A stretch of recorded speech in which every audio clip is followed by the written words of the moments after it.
Technology has always been the great equaliser. Since the Industrial Revolution, innovation has steadily improved the quality of life for an increasing number of people.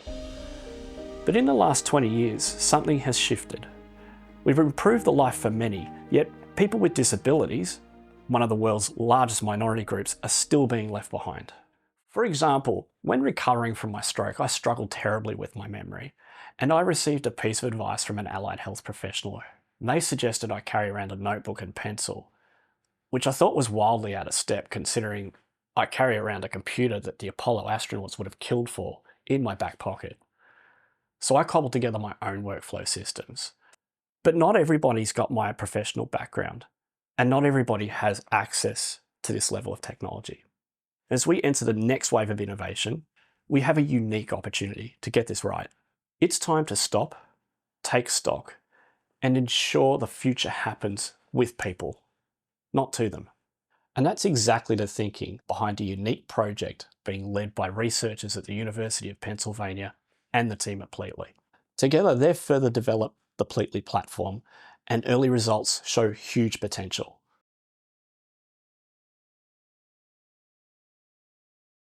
So we're doing a series of iterative development steps. So we're working with professional caregivers, getting their feedback, and we're also getting feedback from parents. We just presented some results from the initial cycle of testing, and there were a number of themes that came out, including parents feeling that if they were to use this with their professional caregiving team that works with their loved one, that they would feel more connected to them. They felt that it had potential to make communication just more efficient overall. Speaking from personal experience, my brother is on the spectrum. And I wish that we had something like this in my brother's life because we've just had to piece together available technologies. And so it's been really nice to see the heart in this.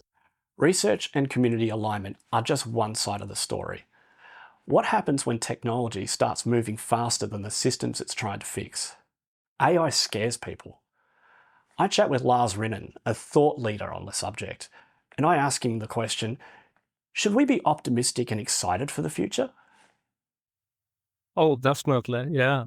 And of course, I'm also an optimist and definitely a tech optimist. And so, of course, I believe that there will be tons of new tech and it will support both caregivers and also recipients. So you have sensors in the room, you have sensors on your clothes, on your body, and coming in the future also from within the body, underneath your skin. It definitely gives a whole new kind of breadth of information. You're seeing a new kind of AI emerging, these personal assistants, they will actually help us find the answer that we're seeking. And of course, the interface to use this kind of technology is amazingly just your normal language, which is the best interface that you can possibly have. If you can just say to your tireless personal assistant, find that piece of information for me, fill out that form, send it to department XYZ, make sure you get the right answer. If not, follow up. This is happening right now. And it's going to change, a lot more as well. We had somebody come to talk with us about use of AI in mental health care. And it was very exciting to see the developments, but also terribly scary to know what is possible. For example, one of the applications is the use of AI to identify who would need specialty care. For example, if you're trying to predict from electronic health records who is at risk for suicide or who needs follow-up care in terms of depression or anxiety. And what AI can do is to look at someone's chart and assess whether somebody is at risk. And sometimes it gets it right. And actually studies have shown that sometimes when used well, it can actually be better at detecting somebody's risk than a human being because technology doesn't come with all these biases like humans do. But it can very confidently get things wrong. So sometimes it will pull out information that can just be completely wrong. Like it can make up information that was not actually in the record. I think it has a lot of potential, but we were talking in that session about how there's still very much the need for human checks and balances.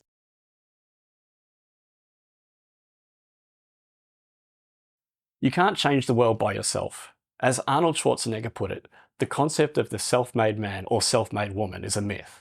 Everybody needs help to get started. And that's where partnerships, mentorships, and accelerator programs come in. We are looking for companies that have a measurable positive impact as well as a potential business model.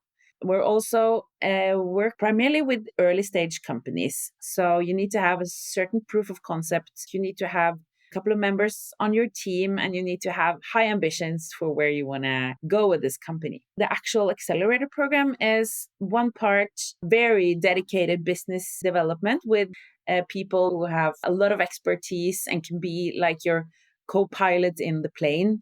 And then we focus a lot on events where people and the companies and the founders meet to exchange network, support each other, to learn together in a meaningful way. At the end of the program, we focus more and more on how to match the companies with relevant partners and stakeholders, like investors that help them take the company further. We see that the more we are open about our own story, people we are approaching are telling us stories. Like my sister-in-law's daughter are also intellectually disabled, and we hear all these problems that you are pitching to us. We would like to help in any way we can. The lesson we have learned is be open and share our passion. That passion will rub off on people, and they will love to help us and associate themselves with us. I think it boils down to trust.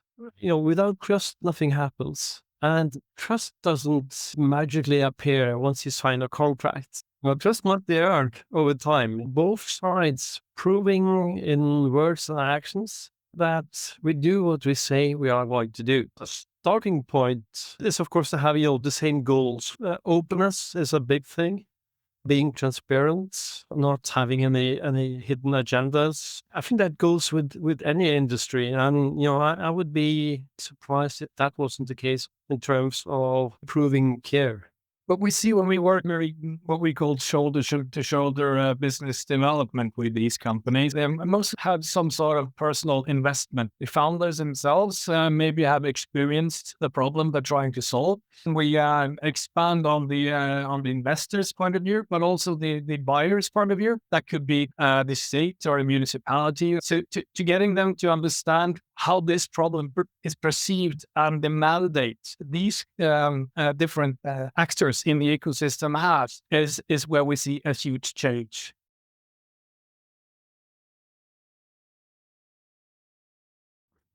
Been kind of an observation for a long time, many years, where I saw all this enthusiasm for technology, kind of everyone getting bitten by the technology bug and going off doing great stuff, and someone was kind of left behind. Over the years, the more it kind of entered the sphere of what we were doing every day, I saw my father-in-law not being able to follow. He's struggling with the ATM.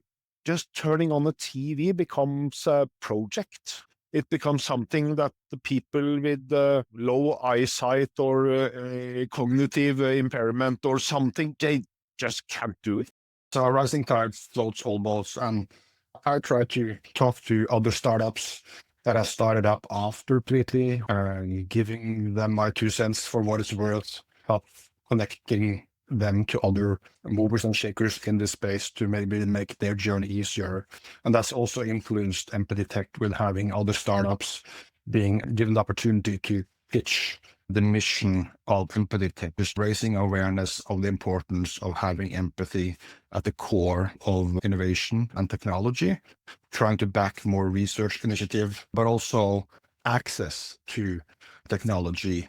Having an event, it gives people a place to meet. When you're meeting in the hallways, telling your own personal story, it's those kind of interactions that actually sets the foundation for a stronger opportunity for collaboration. I was really enthusiastic when they started EmpathyTech. It's a little different how they angle it, because helping people that struggle in day-to-day work here in Norway, that's usually taken care of by the state. But then I saw all these private people coming into a place where they talk together to put time and effort into helping people and using technology to do it. Like I said, my father-in-law not being able to use an ATM, either you can just help him and do it for him, and he's going to be sidelined forever, or you can kind of create something that can actually help them. It's early days and they're struggling to get the format or how could we do this, but still, the initiative, it's so great. The excitement was like in the air afterwards, and so many people were validating that this is needed, it's important. And then we reached out to Cortland afterwards, and I would say the rest is history. We are in a position now where we created the spark, and now it's just our job to continue to have this sentiment of empathy at the core of innovation and technology spread more as a wildfire in this space.